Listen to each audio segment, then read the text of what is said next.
Estamos iniciando mais um programa Saúde em Dia. E esta semana é motivo de muita alegria para todos nós. O programa está completando um mês de existência.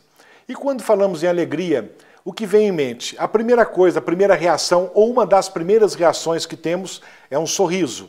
E certa vez eu ouvi: sorria sempre, pois mais triste que um sorriso triste é a tristeza de não saber sorrir. E para melhorarmos o sorriso, para mostrarmos um sorriso bonito, trouxemos hoje em nosso programa um cirurgião dentista especialista em reabilitação oral, Dr. Nazir Salmem. É um prazer tê-lo aqui conosco. Primeiramente, eu gostaria de agradecer o convite que vocês nos fizeram para a gente bater um papo sobre odontologia estética. É um assunto extremamente amplo, mas que a gente vai tentar resumir de forma bem sucinta os principais tópicos. Eu poderia dizer hoje que a odontologia tem a preocupação que todos ou a maioria tenham dentes saudáveis, com ótimas funções e, consequentemente, um sorriso bonito. É o que todos querem. É o que todos querem. Esse ideal seria mais significativo se nós pudéssemos trabalhar com a prevenção ou em reparos pequenos, evitando, então, o trabalho com intervenções maiores. Até porque, hoje, a velocidade com que chegam as informações sobre os produtos novos que tem no mercado, as pessoas estão mais atentas a esse tipo de coisa, fazendo com que, necessariamente, os produtos tenham maior qualidade e, consequentemente, uma variedade. Lógico. Entendeu? Isso também é um dos fatos marcantes para que a odontologia estética seja um ponto mais marcante. Então deve ter muitos materiais hoje em dia usados, né, na odontologia estética. O senhor poderia exemplificar alguns para a gente? Olha, existe uma variedade muito grande de produtos que estão depositados no mercado. Se nós fôssemos avaliar, tem resinas fantásticas, cerâmicas, uma variedade também muito grande. Hoje existem as cerâmicas que não têm metal, que realmente trazem um benefício estético fantástico.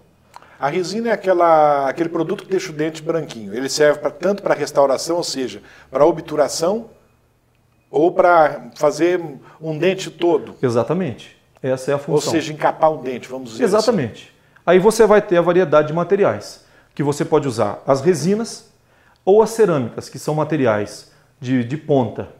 Entende? A cerâmica seria a porcelana, não?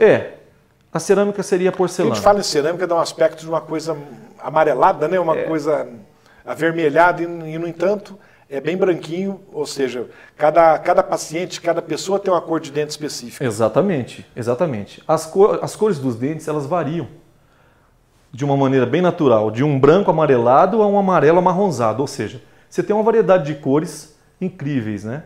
E todas são normais, dependendo muito de cada pessoa. Exatamente, depende então, muito por da exemplo, área. como eu te perguntei, dos materiais usados hoje na odontologia estética, então seria basicamente a resina, né, a cerâmica. Isso. E eu, por exemplo, eu poderia citar também, já que você falou de material, o titânio. Mas o titânio ele não tem cor estética, mas ele funciona como um suporte para implante. Melhor, a maioria dos implantes são feitos com material de titânio, entende? E isso daria uma condição muito interessante como um suporte para as peças de prótese que serem colocadas sobre os implantes, entendeu? Tá correto. Então, vamos pensar. Uns anos atrás usava-se muito amálgama. Tá correto? Exato. Amálgama, aquele produto, né, meio acinzentado. Isso. E que hoje em dia, inclusive o senhor agora não colocou o nome amálgama, né? Falou sempre da resina, da cerâmica, mas não tocou no nome amálgama. Então muita gente hoje pergunta, será que é aconselhável trocar amálgama por resina? Tem alguma contraindicação? Ou seja, teria algum tipo de problema na saúde bucal? Olha, o amálgama é um material muito bom, material restaurador muito bom. Tanto que ele tem mais de 100 anos de existência. É que, infelizmente, as coisas, ou felizmente, né, elas vão evoluindo.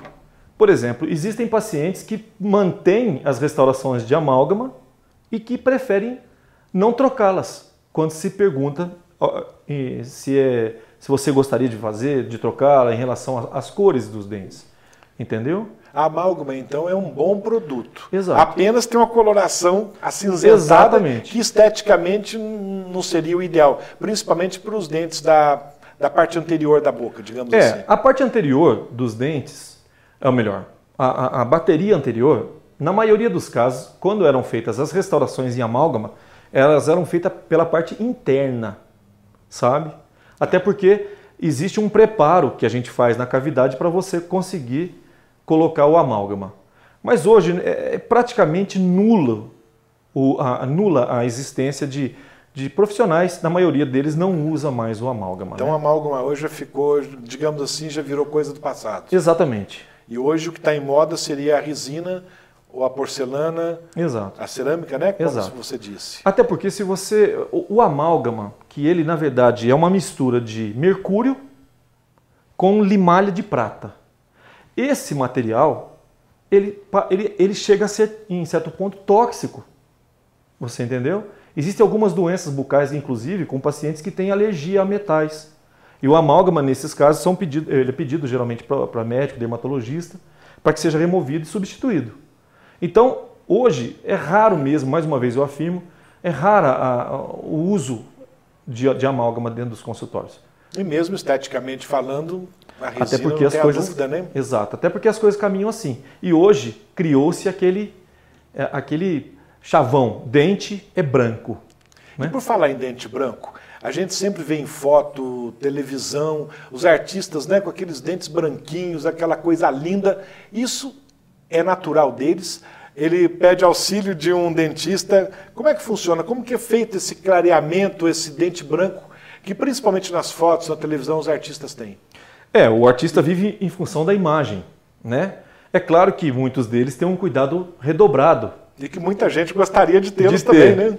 Mas veja só, hoje existem recursos que fazem com que os dentes permaneçam assim esteticamente muito bonitos, harmoniosos. Um deles é o clareamento dental. O clareamento dental, existe o clareamento caseiro, que nada mais é do que um gel que você coloca dentro de uma moldeira e vai para casa e vai dormindo ou ficando cerca de 4 a 5 horas usando esse material. E a tendência é o clareamento desses dentes. Esse tipo de clareamento, existe uma concentração de um medicamento que é a base de peróxido de carbamida. É só uma questão de informação. Que vai 10, 16 e atualmente 22%. E hoje, para mais atual ainda em relação às técnicas, existem os tratamentos a nível dentro de consultório, que são os de 35%. É uma concentração maior. Então esse clareamento pode ser feito tanto no consultório odontológico, Sim. como o paciente pode fazer em casa também esse tipo de clareamento. Exatamente. Como é que funciona em casa, Nazir? Então, em casa, é essa questão que eu estou te falando. Você vai no consultório, é feita uma moldagem, dessa moldagem é feito um modelo, onde você confecciona uma plaquinha de borracha, como se fosse essas plaquinhas. E nessa plaquinha o paciente coloca o Você produto, coloca o gel, medicamento? exatamente. O gel. Você faz a asepsia normal, coloca a plaquinha com o gel e você, nesse caso, pode dormir com ela, mas o ideal seria de 4 a 5 horas é suficiente para que o remédio comece a fazer efeito. Então tá. E tem o clareamento, clareamento feito dentro do no consultório. Então nós vamos fazer só um breve intervalo e já voltamos com o clareamento em consultório com o Dr. Nazir Salmen. Estamos de volta com o programa Saúde em Dia. E hoje com a presença do Dr. Nazir Salmen, cirurgião dentista. Há pouco falávamos, né, do clareamento no consultório. Dr. Nazir, como é feito esse clareamento dos dentes, né, no consultório? Então, existe uma concentração que a gente havia dito de 35% dentro desse material, que é colocado da mesma forma, um gel, só que a maioria dos casos pode ser usado luz ou não. Mas essa luz, ela é colocada no gel e onde que ele vai fazer no efeito do clareamento. É tipo uma luz azul que a gente vê nos consultórios que encosta próximo à boca após uma restauração, obturação? Exatamente. É muito parecido, sim. É muito parecido. Essa luz serve para fixar, ou não?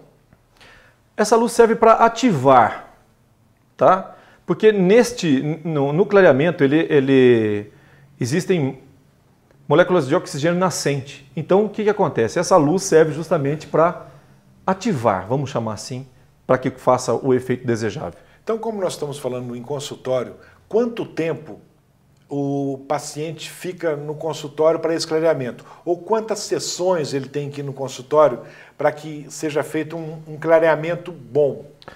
Olha, existem casos que você, em uma sessão, já consegue um resultado interessante no consultório. Às vezes, esse tempo varia de 40 minutos, 1 hora. Agora, se for tratamento caseiro, vai da sua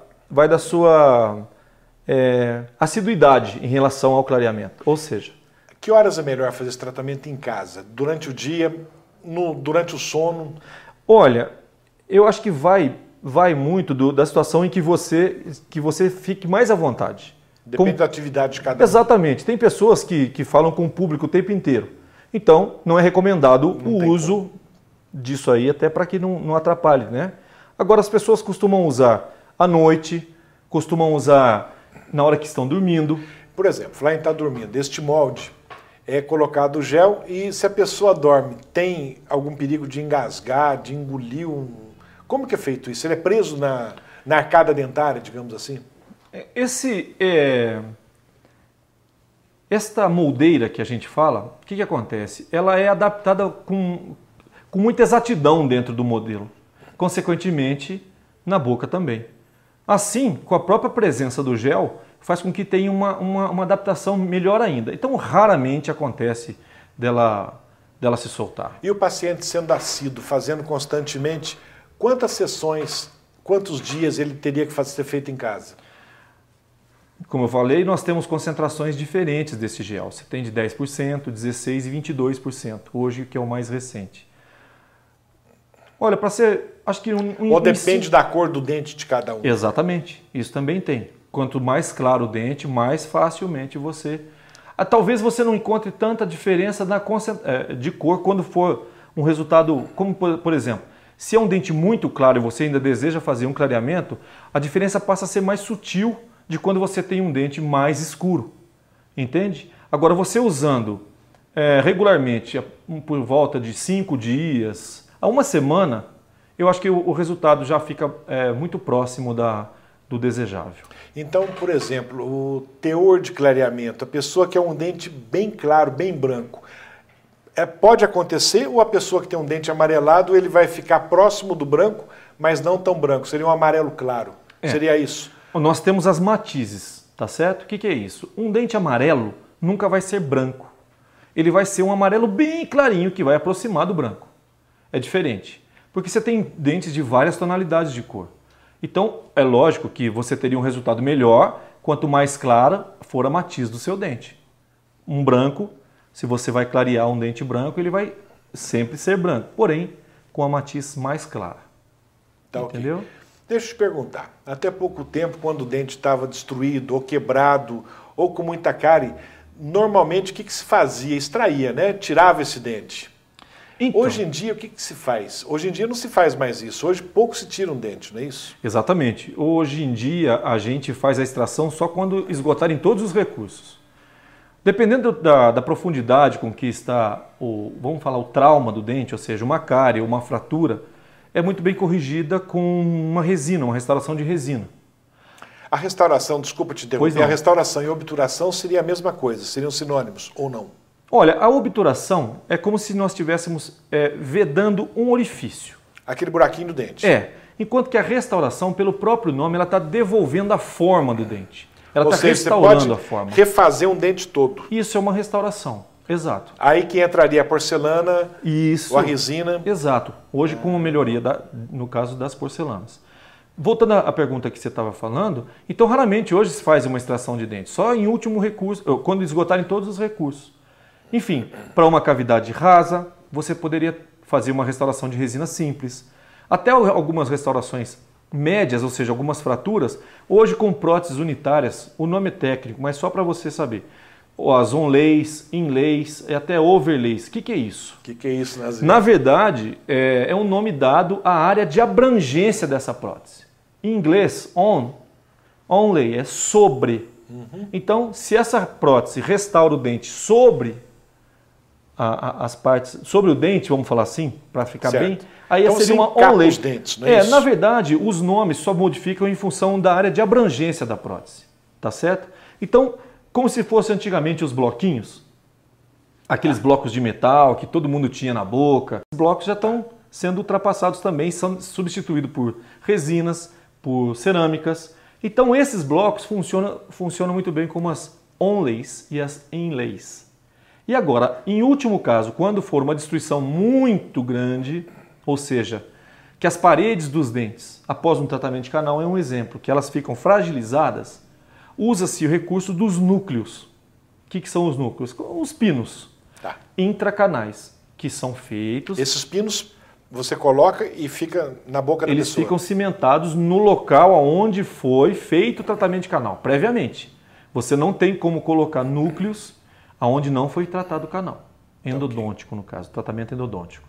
Então, o que é isso? Depois que você faz o uso desses núcleos, você reforça a base e a estrutura do dente, fazendo com que evite fraturas mais fáceis depois que você coloca as próteses. As próteses.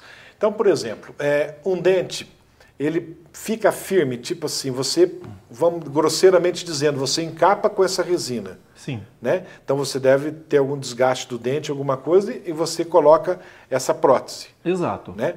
Essa prótese é colada, como você disse, que tem uma cola, um adesivo, né, que é colado. Exatamente. Ele sai fácil? Por exemplo, a pessoa está aí dormindo, de repente engole o dente, ou está comendo, o dente sai, ou depende também do cuidado muito de cada um. Como é que funciona isso, Nazir? É isso mesmo que você disse. Hoje, os adesivos permitem esse tipo de cimentos, que são chamados os cimentos resinosos. Eles fazem com que haja uma atração entre as duas superfícies, tanto a do dente quanto a do material restaurador.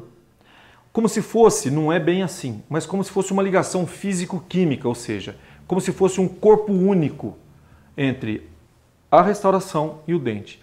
Atualmente, bem aplicada, com as técnicas devidas, com os reparos, com como que a gente poderia, as adaptações muito bem feitas dessas próteses, consequentemente você vai ter um trabalho muito duradouro e até acontece de você, de repente, à noite lá, até porque aí já entram as outras coisas em relação a bruxismo e... Eu ia te perguntar isso, o bruxismo, né, seria aquele rangir dos dentes noturno, não é Exato. Isso? E isso aí pode danificar a prótese ou pode danificar o dente que foi colocado, ou seja, a pessoa está com o dente bonito, mas inconsciente, seria um movimento involuntário desta pessoa e acaba danificando o dente. É isso aí. O que acontece? Vamos falar de movimento voluntário mesmo. Involuntariamente, você não sabe, realmente você não sabe o que você está fazendo. Então você passa a aplicar uma força maior, ranger os dentes. E muitas vezes também, essa prótese que foi colocada, se ela existe um contato prematuro, o que é isso? Pelo próprio nome, um contato, ela fica mais alta do que os outros dentes, a força exercida nela é maior do que nos outros. Consequentemente, está correndo risco de fraturas e da própria remoção. É lógico, se quisermos ter um sorriso bonito, teremos que cuidar muito bem de nossos dentes, correto, Nazir? Antecipadamente, o que eu estava dizendo, é muito melhor a prevenção do que uma intervenção.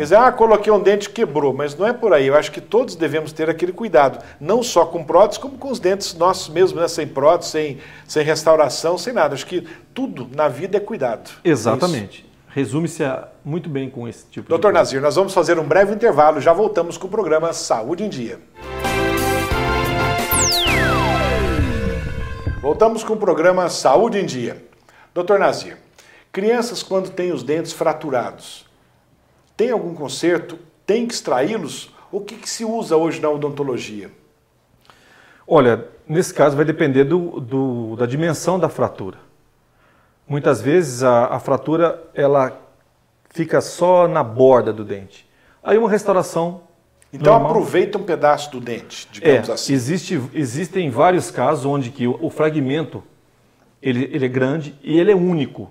Aí sim, existe uma técnica que a gente faz a escavação e você usa o próprio fragmento para devolver o dente, no caso, a perfeição. Porque você usando o próprio fragmento, você consegue evitar escala de cor, procurar cor, e você devolve a anatomia natural daquele dente. Pronto. Se ele for só de um pedaço, volta ao formato único, normal dele. Correto? Agora, se for um dente que houve um estilhaçamento, aí já fica mais difícil. Aí a substituição geralmente pode ser feita com resina ou cerâmica também. Por exemplo, estamos falando em criança. A criança deve cuidar dos dentes, os primeiros dentes da criança, como se chama, não sei na odontologia, mas a gente conhece como dente de leite, né, que são os primeiros dentes da criança. A mãe deve, ou os pais devem levar no dentista e fazer o correto tratamento. Não deixar a criança com esse dente chamado dente de leite, não sei, me corrija se for, deixar o dente de leite com cárie, apodreceu, quebrado, não. Deve-se também tratar esses primeiros dentes. Sem dúvida. Hoje a criança, os odontopediatras hoje, eles já têm um contato muito cedo com o bebê, inclusive na administração de flúor, que em alguns casos são necessários, e outras na própria asepsia, que a mãe, na higienização, a mãe vai ser orientada. E isso daí, o futuro da qualidade, vamos dizer assim, dos dentes permanentes, vai depender muito de como está a dentição decídua, que também é chamada o dente de leite. Ou seja, você cuidando bem desde cedo, teoricamente vai ter uns dentes bonitos no futuro. Exato, porque existe uma comunicação muito íntima entre os dentes de leite e os permanentes. Porque os permanentes, vou fazer uma maneira bem facilitada, é como se eles estivessem encostando a ponta deles na ponta da raiz do de leite. À medida que isso vai acontecendo, a raiz do de leite vai sofrendo uma absorção e por isso que ele vai ficando amolecido assim que você extrai. O dente. E já aí ou aparece. Cai ou vai no dentista, tanto né, que o pessoal, exato. Tanto que o pessoal achava antigamente que dente de leite não tinha raiz, porque você geralmente tira e ele já está com aquele coto, mas não é. É pela presença do permanente em contato. Ou seja, um dente de leite maltratado, que tem cáries profundas, porque é muito fácil de se atingir o nervo de tratamento de canal em dentes de leite, face o tamanho pequeno deles. E tem pais que falam, não, vamos deixar, isso aí vai trocar mesmo. Não é bem assim que funciona.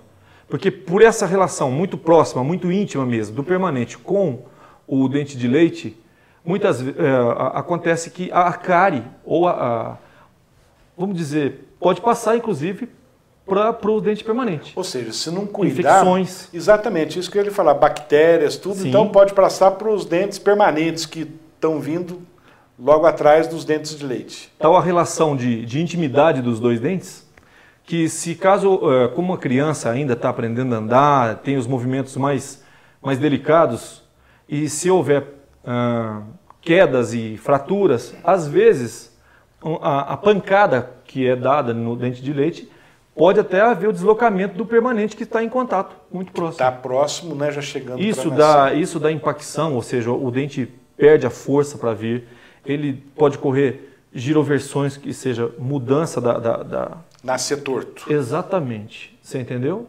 Giroversão é isso aí. Aí teria que ter aquelas correções. Aí são correções ortodônticas, posteriores e tal. Mas, resumindo, para você ver que existe realmente uma relação muito íntima e fundamental o tratamento bem feito na dentição decídua para que tenhamos também sucesso na dentição permanente. Nós falamos há pouco em escurecimento, né, dos dentes. E muito se fala também no tratamento de canal, principalmente o medo muita gente, a gente escuta comentando, o medo de escurecer os dentes anteriores, ou seja, os dentes da frente, devido ao tratamento de canal. Isso procede, é correto isso? Procede. Existem as técnicas de abertura de canal, ou seja, que fazem com que não fique resíduos de sangue, que na maioria dos casos, quando o dente é vivo, ele tem sangue. E esse sangue, quando fica mal instalado dentro da cavidade pulpar, o que é isso? Da cavidade que fica dentro do dente, esse sangue tende a escurecer e, consequentemente, passar essa cor para os dentes. Outra coisa também, que nós estávamos falando sobre restaurações de amálgamas. Algumas restaurações de amálgamas feitas na parte de trás do dente, antigamente fazia, depois de o dente ter sido feito tratamento endodôntico, essas restaurações também transpareciam na cor do dente, alterava. Outra coisa também é, após o tratamento de canal feito, a falta da eliminação de cimentos e resíduos do tratamento de canal também altera. Seria assim, grosseiramente dizendo, a falta de cuidado do profissional, do dentista que está fazendo o tratamento de canal. Exato. Então esse dente ficaria escurecido, não devido a um problema do paciente, sim, talvez um descuido do profissional. Seria mais ou menos isso. A única coisa que eu acho que tem que dar valor é quando num trauma, numa queda, haver o rompimento do vaso, e aí que liga o dente na cavidade óssea, aí o escurecimento. Aí o que acontece? Você faz o tratamento de canal, depois você faz o clareamento, chamado clareamento endógeno. É isso que eu ia te perguntar. O clareamento pode ser feito depois que o dente teve algum problema de ter escurecido devido ao tratamento de canal? Sim. Hoje usa-se tem muitos medicamentos, mas a maioria deles ainda é a base de água oxigenada. Então o que acontece? A pessoa faz uma cavidade, onde foi feito o tratamento de canal, é removido toda aqueles materiais, colocado o remédio e tampa e vai trocando por sessões. Geralmente dá esse valor. Dr. Nazir, temos algumas perguntas de alguns telespectadores, como todo programa nós trazemos, tá? Pois não. Então gostaríamos de ouvir a primeira pergunta. Olá, meu nome é Newton. Eu gostaria de saber se o tratamento para clareamento dos dentes ainda é um tratamento muito caro. Dr. Nazir, então o Newton gostaria de saber se o clareamento tem um alto custo. Veja, é muito relativa essa pergunta, mas eu acho que hoje, pelo fato de existirem muitas marcas, muitas concentrações, é um tratamento extremamente acessível hoje. Eu acho que é tranquilo para você. Acessível a todos? A todas as pessoas. Para que todos tenham um belo sorriso. Sim. Lembrando que o clareamento ele não é muito indicado para as pessoas que têm muitas restaurações estéticas na boca. Porque o clareamento clareia dente, ele não clareia as resinas. Consequentemente, consequentemente, se você for fazer um clareamento e onde a pessoa tem muita resina, necessariamente, para que fique uma coisa bem harmônica, é necessário que você troque as outras resinas. Ou ficará manchado. Sim. Vamos a mais uma pergunta? Oi, meu nome é Bruna. Eu queria saber se o tratamento com porcelana é muito caro. Oi, meu nome é Gabriela. Eu gostaria de saber se quando um dente é maior que outro, tem como eles se igualarem.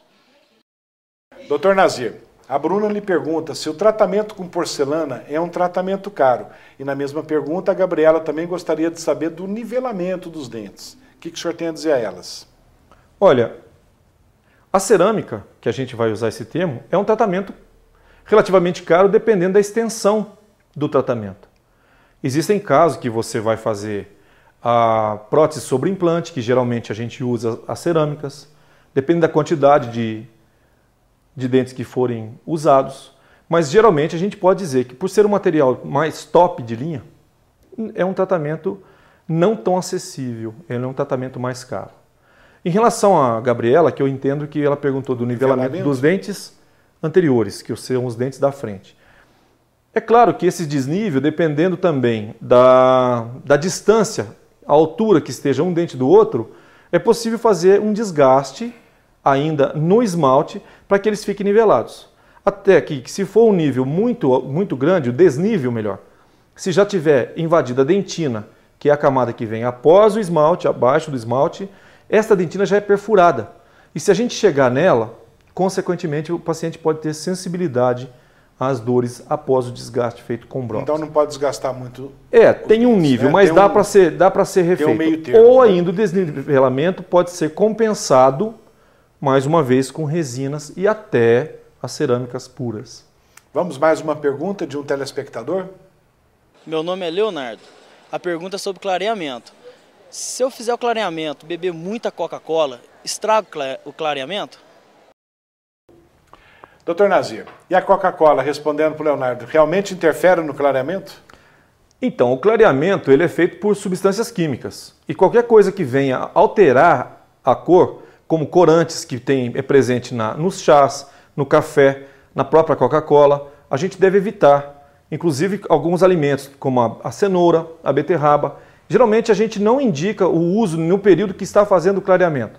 Da mesma forma que aumenta a sensibilidade com o uso do clareamento, então a gente também pede para que evite frutas cítricas, abacaxi, laranja, limão, nessas condições. Então, interfere sim. Dr. Nazir, Muito obrigado por tê-lo aqui conosco e espero que você volte outras vezes para brilhantar mais ainda o nosso programa. Estamos chegando então ao final de mais um programa Saúde em Dia. Fiquem com Deus e até a próxima semana.